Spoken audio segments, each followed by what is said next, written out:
This chapter we are going to look at how chemical compounds get written. And there are three basic groups of chemical compounds. The first is this ionic chemical compounds. The second one, which was discussed in 7.2, is called molecular compounds. And the third one would be acids and bases. And so the way we write their names, whether it be in the chemical formula with the symbols or in the full words, will help indicate to you what type of compound it is. So we're going to review a little bit. First of all, a compound is two or more elements that have been chemically combined. This means that in order to rearrange them, we have to break and reform chemical bonds.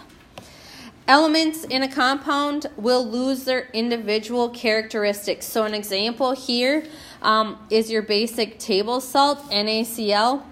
Na, or sodium by itself, is a soft metal. And then chlorine is a green poisonous gas. But when you combine them chemically, we get our normal everyday table salt, which, if eaten in moderation, will not kill you.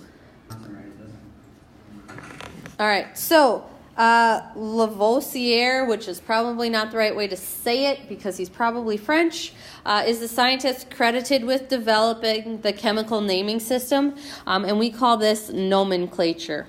And there are two different branches of chemistry that will name compounds slightly different. Organic chemistry is the branch of chemistry that deals with compounds containing carbon. And then inorganic chemistry is the branch of chemistry that deals with compounds that do not contain carbon. And so each of these branches will have a different naming system. So there are two types of formulas. We can have either a molecular formula or we can have an empirical formula. A molecular formula is a chemical formula that indicates how many of each type of atom are present. That means you're going to see little subscripts, such as that subscript 3 on NH3. So that indicates to us that we have one nitrogen atom and 3 hydrogen atoms. Whereas an empirical formula is a chemical formula that shows elements in a compound in their lowest whole number ratio. So for example, glucose, its chemical formula is C6H12O6, and that is its lowest whole number ratio. And so that would be an example of an empirical formula. There are many compounds that will have identical molecular and empirical formulas. So, monatomic ions. The prefix mono means what? One. So, monatomic ions are ions that consist of a single atom with either a positive or a negative charge. Cations from last chapter will form when a metal, so elements on the left side of the periodic table, lose one or more electrons. This happens in groups 1 through 3. This is not including the transition metals. Monatomic cations have the same name as their parent atom. So these would be like sodium. So the sodium atom is called sodium, and when we have sodium plus, because it lost its electron, it's still called sodium, but we just call it a sodium ion. Anions, these form when nonmetals gain one or more electron. These are found in groups 15 through 17. Anions will have the ending as "ide." So chlorine as an atom is called chlorine, but if it gains an electron and becomes Cl minus, it is now referred to as chloride. Cations and anions will strive to have the electron configuration of the noble gases. So they will either gain enough electrons to make them have 8 valence electrons, or they will lose their valence electrons until they only have 8. So they work backwards. So here are your examples of common monatomic ions. This table is great. However, it will not be on your tests or quizzes. Instead, I will expect you to be able to identify their charges for monatomic ions based on the periodic table. So if an element is found in this first group, it has 1 valence electron. Is it easy to lose that 1 valence electron or gain 7 in order to achieve that noble gas configuration? So we lose the 1 valence electron. If we lose that 1 valence electron, what would be the overall charge on the ions? Positive, how many? 1. Good. So that first family, they all had 1 valence electron, so they all have the ability to lose that 1 in order to obtain noble gas configuration. When that happens, all of those in that first family will have an overall charge of +1. If we are looking in the second family, so starting with beryllium, all of those elements have 2 valence electrons. Is it easier for those elements to gain 6 electrons so that they have 8, or is it easier for them to lose those 2 valence electrons in order to get 8? So remember, that would be working backwards towards electron configuration. What would be easier? Less work, less particles moving. We're going to lose 2. If we lose those 2, what will be the overall charge? +2. So that second family, all of those elements will have a charge of +2.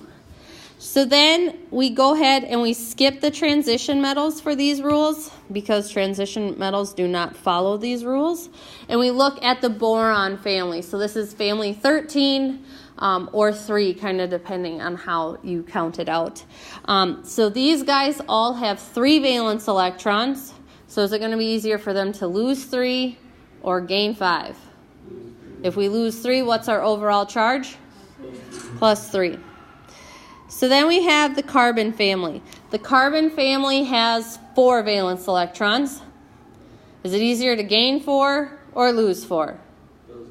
Doesn't matter. So we pretty much skip the carbon family for this rule because they have this anomaly of having, they could go either way. So the carbon family gets skipped. They don't have a nice form pattern to this anion rule.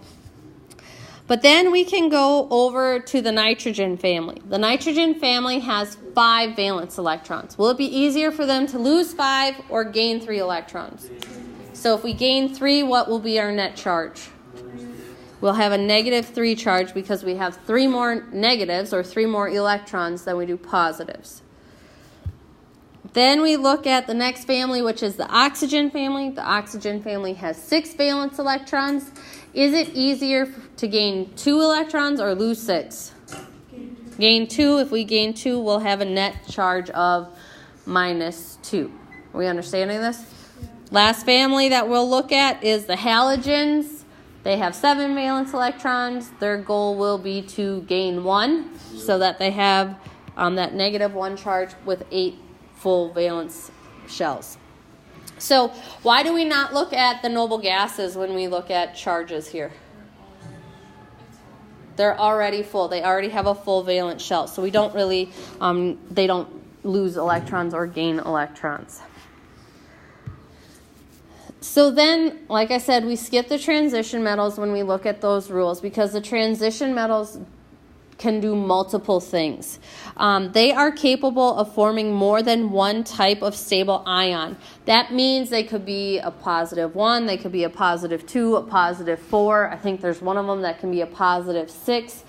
They don't follow that nice, let's just lose valence electrons or gain valence electrons and figure out our ions. So instead, they use the stock system for naming them. They will use Roman numerals. Are we all fairly comfortable with our Roman numerals? 1 through 10, really probably only 1 through 5. Yes, we're good with 1, 2, 3, 4, 5? Glenville? Okay, well, you'll get there. Yep, it's not too tricky. The Roman numerals will indicate the charge. And it will be the charge on the metal. Use the stock system. They are silver, cadmium, and zinc. That's because they only come in these charges. So silver will only ever have a +1 charge. Cadmium will only be +2, and zinc will also only be +2. All transition metals will form cations. They do not form anions, so they'll all be positive. The mercury 1 ion actually has a pair of mercury atoms bonded together for an overall charge of +2. So this one right here is an exception to the rules that you will need to know. And then there are 2 other elements that are not transition metals, but they use this stock system for naming. Those 2 other exceptions are tin and lead. So if you have a problem with tin or lead in it, you need to treat them as if they are a transition metal. So then we have some suffixes that we need to look at. Ik and us. If your ion has ik in its name, it will have a higher charge. So it might be a +3 instead of a +2. The us, O-U-S ending, will indicate a lower charge. So ferric versus ferrous, both of these are iron charges. Which one would have a higher charge? The ik, the ferric, or the ferrous? The ferric. The ferric, very good. So this first rule right here, ferric has a higher charge. This one's actually, ferric is +3, ferrous is +2. Here are some example transition metals for you. I'm not expecting you to have these memorized. I will provide you with this table. Binary compounds. Prefix bi means 2. These are a compound made by combining monatomic metal cations with monatomic nonmetals. So a very important thing to realize with ionic compounds are comprised of 1 metal and 1 nonmetal. Let's see. Oh, right here, 1 metal and 1 nonmetal.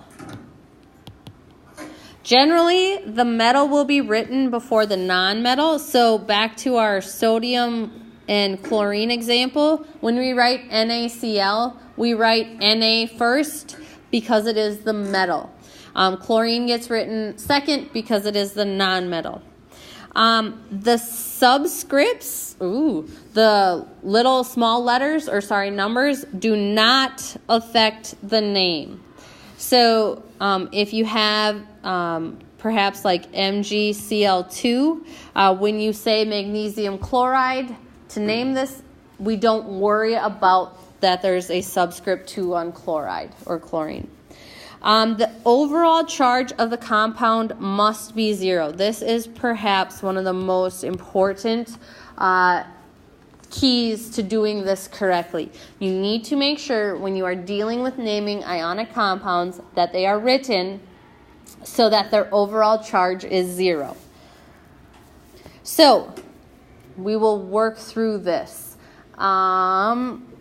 Leroy, the computer's still not working over there?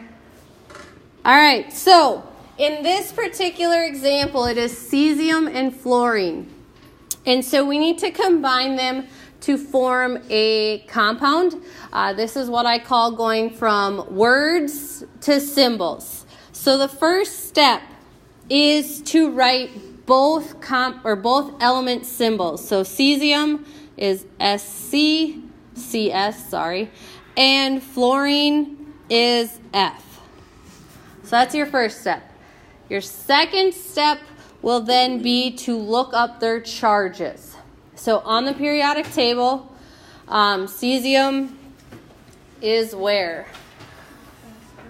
In the first group. So if it's in the first group, it will have a +1 charge. Can you kind of see this, Leroy? Yeah. Kind of, sorry. And then fluorine is in which column? The halogens, and the halogens have a -1 charge. So then your next step will be to do a little math, and you do the math with the charges. You'll take your +1, -1, and you will get 0. The goal number when you do this math is to get 0. Okay? If you get 0, you don't have to do any other work. So you just write the two elements, slide them together. You need those charges to equal out to be 0. So that one was nice and easy. Let's look at calcium. So symbol for calcium, Ca, sulfur, S. Charge on calcium, +2. Charge on sulfur, -2. We get this based on their location on the periodic table. Are we good with that? Okay. So +2 and -2, add them together, and we get 0. That's what we like. So we can just slide these two together.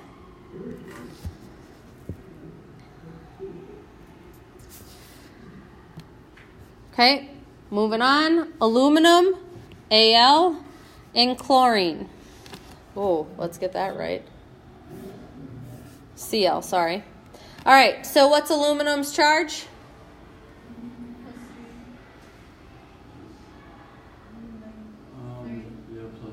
It'll be a +3. That third, or that boron family is all +3.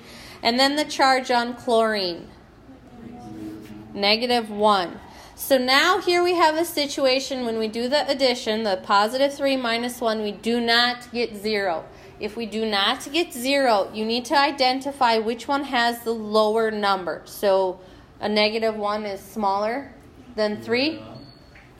So what you need to do is set up a little algebraic equation, and once you do this a couple times, you won't actually have to do the algebra. You'll just be able to see it. So -1 times x, some number, gives us, and we need it to equal +3 so that we get a 0, correct? Yeah. So what number is going to give us a +3, or sorry, a -3? -3. No. +3. Because a negative times a negative is a positive. We need it to be negative. I changed my mind. So we know that x has to equal 3. So this 3 then gets written as a subscript on chlorine. So then we have Al, no subscript on Al, and then Cl for chlorine, but we added that subscript 3. You have to carry that subscript 3 to your final answer to balance out this total compound so that its charge, overall charge, is 0. So a way to look at it is, since we don't have a subscript on aluminum, it's technically a 1. The 1 times the +3 gives us an overall charge of +3. Now that we added the 3 subscript on chlorine, we have 3 times the -1, and for an overall charge as a -3. So positive 3 minus 3 gives us 0, which is our desired answer. So our final answer has to have any subscript we added to balance out the charges. All right, let's look at zinc. You'll have to go back and look at the transition metal chart because zinc is a transition metal. And what is the overall charge on zinc? Pardon? +2, good. And we get that from the chart. And what is the overall charge on nitrogen? -3, good. So, +2 minus 3, do we get 0? Nope. So we need to add subscripts. So what number do 2 and 3 have in common? 6, right? So we need to figure out some number that multiplies to 2 that gives us 6. 3. And likewise, what number times a -3 will get us -6? 2. So if we added subscripts, we have to carry them through to our final answer. Zinc 3, N2 gives us zinc nitride. Questions? Kenzie. So you just have to follow common.